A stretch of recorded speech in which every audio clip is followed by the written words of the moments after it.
Growing up in my late teenage to early adult years, I love to do two things and I love to do them all the time. I would love to be depressed all the time and complain to other people about it. And then I would also love to not do anything about it. I would love getting the sympathy from other people and getting the real nice words of encouragement from them, but then I would still skip the gym, only going like 5 times a month. I would still play video games all day in my dark bedroom, kind of like this right now actually. I just did this for the lighting, but it's kind of like this. I would eat junk food all day that would destroy my mental clarity and give me terrible thoughts about myself. And I would never go outside, which is funny, right? Because I listed out going to the gym. I was skipping going outside. I wouldn't go outside playing video games all day. I would do that.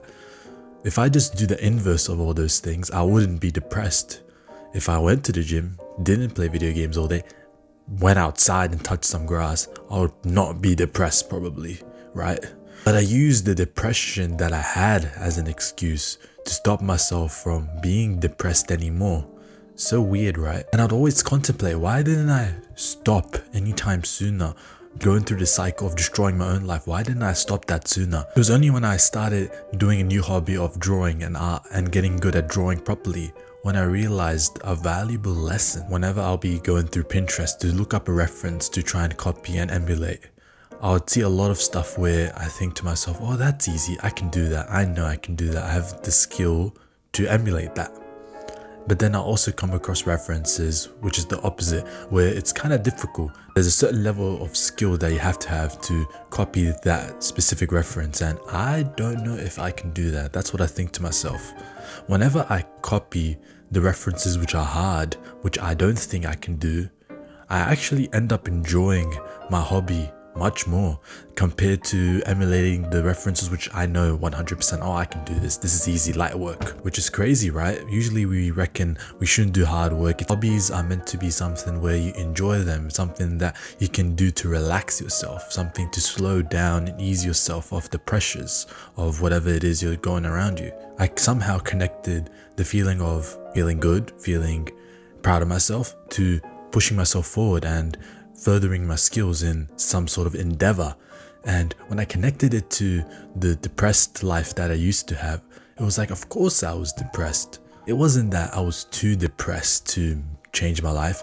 It was just an inconvenient excuse to not put in the effort, which was the real thing I was afraid of.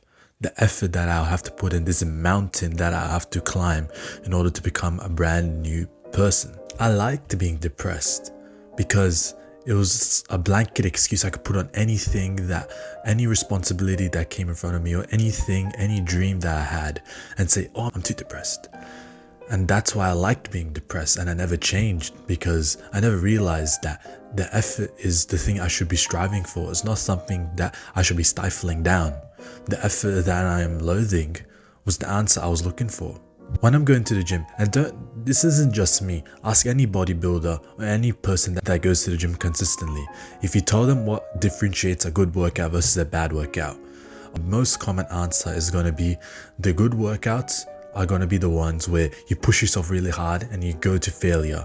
And then the bad workouts are when you take it kind of lightly and you don't really push yourself further.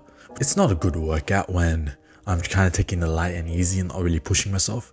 The good workouts are when I'm literally gritting my teeth from the pain and I'm exerting myself and I feel sweat literally forming on my closed eyes. That's how much sweat I'm exerting.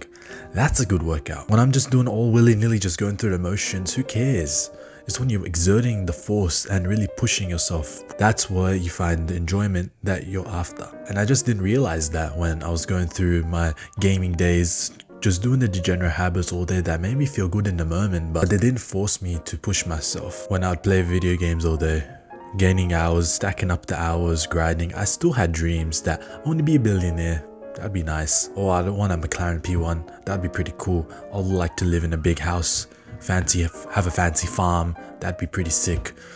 But everyone has those dreams. You just gotta put effort to try and make those dreams come to reality. It's only when I started to really push myself in my workouts, when I'm starting to gain actual muscle, it's only when I do the extremely hard references on Pinterest that I don't know if I can do. That's when my art improves as well. I could be wrong, but That's why most people stay depressed, because it's a convenient blanket excuse. They can put on anything. They like being depressed. Even though it's messing up their mental health, their physical health, it's stifling their relationships, and it's causing them to not fulfill the dreams that they had when they were a child. It gives them a good enough excuse that they can wake up the next day and they are okay with letting the dreams die, because they have this almighty evil cast upon their brain of this depression that forces them not to do any of the effort that they are meant to be doing. And then the effort that they don't want to do is actually the reason that will make them happy. Crazy. If you think like that, you just gotta rewire your brain for a little bit. It will take some time. You just need to go down some endeavors or pick up some hobbies where putting in more effort just gives you more reward. And then you just give it some time to marinate, and you will understand what I've come to understand.